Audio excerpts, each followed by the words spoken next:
Hello and welcome to another episode in our series State of the Election. Well, we finally made it. Election day has arrived and the beginning of the end of the 2020 presidential election has come. The problem is, who knows when we'll see the end of the end? So in this video, we're going to take a look at what to watch out for tonight and in the days to follow. Which states could be strong indicators of the outcome and which states could take the longest to decide. Before we start though, be sure to subscribe to the channel for more updates as results come in and as the next 4 years become clearer. And I know most of you haven't subscribed yet, so do me a favour and hit that button.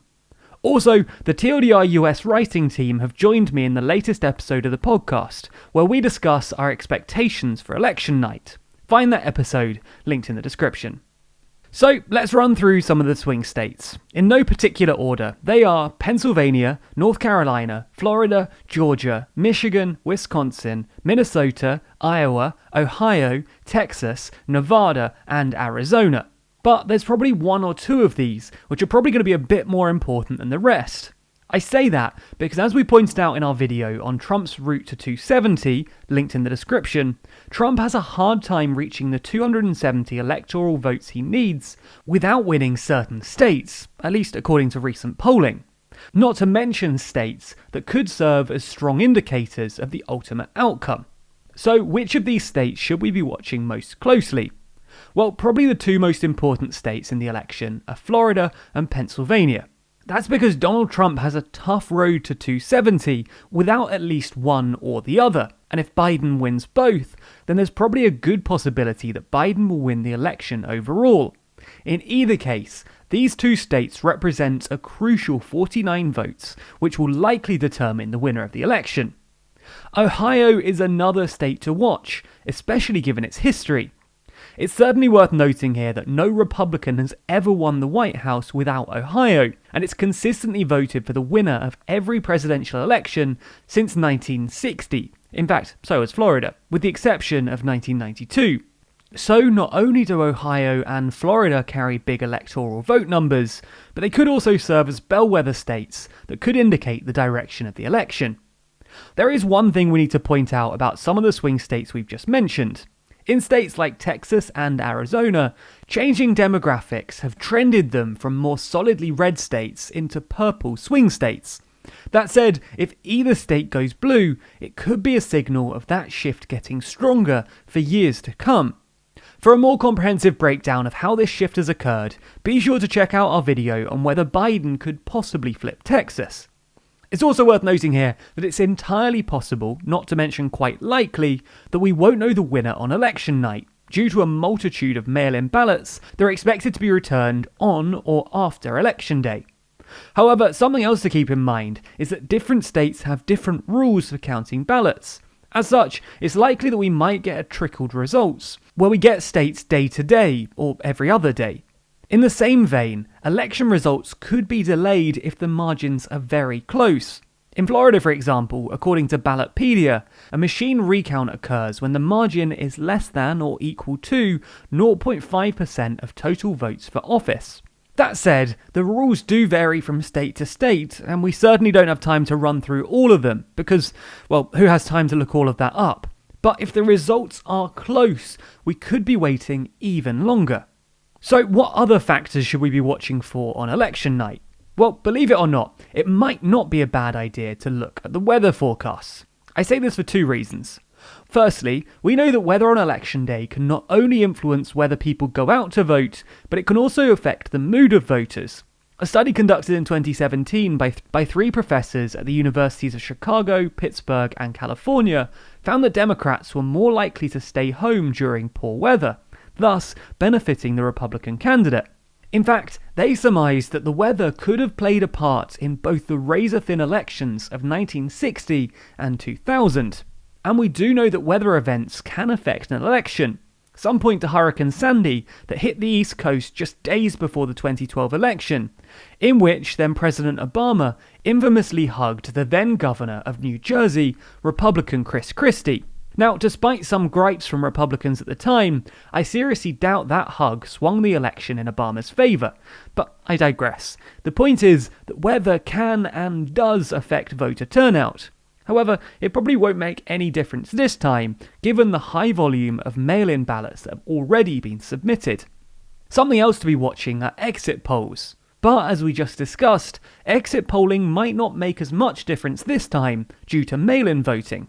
Now, full disclosure, none of us at TLDR are experts in polling, nor have any of us worked in polling. But can pollsters really get an accurate exit poll with so many not voting at polling places? But we could be wrong, it's hard to tell. Mail-in ballots have never been used to such an extent in US elections before, so I guess only time will tell. Two things we can almost certainly count on are pundits making prognostications and accusations of voter fraud. Let's start with prognostications, when pundits and news organisations make predictions about who is likely to win a state. On election night, when you hear newscasters calling a state for a candidate, that's exactly what they're doing, predicting a winner. They're very often right in these prognostications, but when they say that North Carolina has gone to X, they're making a prediction based on polling, demographics, votes released so far, and so on. Essentially, they make the call when one candidate is sufficiently far ahead that it's unlikely their opponent could catch up. This gives the appearance that on election night we normally know the results, but even in a normal election, this has never been true. Even in normal elections, it takes time to process all the ballots. After all, even states which don't normally offer extensive mail-in voting still have to accept ballots from military personnel abroad and citizens living outside the country. This always causes a delay, and therefore election night has never truly been one night. It's just this year, with an increased mail-in turnout, it could take longer than normal. However, that's not evidence of malfeasance. These votes are just as valid as any other, so for them to be ignored or left uncounted would be a serious democratic issue. So just because pundits or news organisations call a state doesn't necessarily mean it's all over. It never does, but this year it's especially true. The count is always still ongoing even in a normal year, and don't expect these state calls to be coming in as quick as you might normally expect. We don't like mentioning the painful experience that was the election of 2000, but it's the obvious choice when it comes to talking about the dangers of prognosticating in democratic elections. In that election, news outlets began calling Florida for the then Democratic Vice President Al Gore, only to retract later in the evening, and then called it for the Republican governor of Texas, George W. Bush. When Vice President Gore retracted his concession phone call, it began an over a month-long electoral crisis, in which America just had to wait while lawyers and politicians sorted it out. In the end, the issue ended up before the US Supreme Court, under then Chief Justice William Rehnquist. I won't bore you with the details of the hanging chads or the recounts that occurred. Suffice it to say that SCOTUS ruling in favour of Governor Bush ultimately handed him the victory. I say all of that because elections are unpredictable until the very last count is voted. Ordinarily, media outlets can predict the outcome early, even despite the fact that counts continue for days to come. This time round, that's not necessarily true. So ultimately, our advice here will be to take any prognosticating with a grain of salt. Also, with the massive amount of mail-in voting, it's almost a guarantee that there will be claims of voter fraud. This is probably an issue that will most likely end up in court. Now, let me be clear. We're in no way suggesting that there will be voter fraud, nor are we suggesting there won't be any. We're simply saying that there will most likely be claims of it.